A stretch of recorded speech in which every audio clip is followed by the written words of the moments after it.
નમસ્કાર મિત્રો, જીએસટીના ઘટાડાથી ખેડૂતોને કેટલો ફાયદો થશે એ જાણીએ. નવા હો તો ચેનલને સબસ્ક્રાઇબ, લાઇક અને શેર કરજો, જેથી નવી અપડેટ મળતી રહે. ખેડૂતોને તેમના સાધનો અને સિંચાઈ ઉપર 12% અને 18% જીએસટી હતો, તેમાં હવે કેટલો જીએસટી કરવામાં આવ્યો છે? 5% કરવામાં આવ્યો છે. તો તેની અંદર કઈ રીતના ફાયદો થશે? દાખલા તરીકે 1 લાખની વસ્તુ હોય તો તેની અંદર 18% જીએસટી પહેલાં હતો, તો તમારે 18,000 વધારે આપવાના થતા હતા.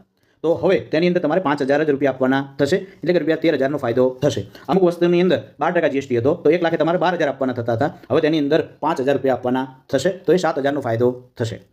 તો કઈ વસ્તુ ઉપર? ટ્રેક્ટર 1800 સીસીથી વધુ એન્જિન ટ્રોલી વિનાના, તેની અંદર 12% જીએસટી હતો.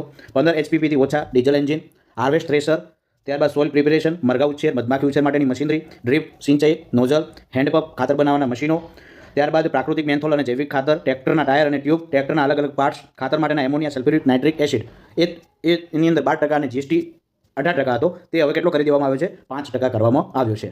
તો કૃષિ મશીનરીની જેમ ડ્રીપ સિસ્ટમ, લણણી મશીનો વગેરે પર પહેલાં 12% જીએસટી હતો, હવે 5% લાગશે. તો ખેડૂતો હવે જ્યારે પણ ખરીદી કરવા જાય ત્યારે તમારે ખાસ તેના ઉપર જીએસટી કેટલો લાગેલો છે એ જોઈ લેવાનું છે, બિલ ઉપર જોઈ લેવાનું છે, અને નવરાત્રિના પ્રથમ દિવસથી આ લાગુ થઈ જશે. એટલે આપ ખરીદી કરવા જાઓ ત્યારે ખાસ વસ્તુ ચેક કરવાની છે. થેન્ક યુ, આભાર.